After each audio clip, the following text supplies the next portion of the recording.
Nga, ayun nga Crypto1, so nag-sell ako within that trend. So kailangan talaga ang price is hindi umabot yan dito 30 at bumalik talaga yung price dito kasi rotation to kapag ganitong reading dapat talaga i-reject mo muna niya tong price dito, at maraming trader ang nag-isip na ganun ang mangyayari.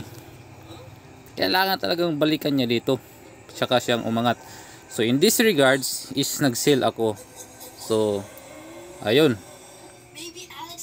So sana is naintindihan nyo ang ganun na situation. Ayun po. Siguro hindi lang ako nag-isip.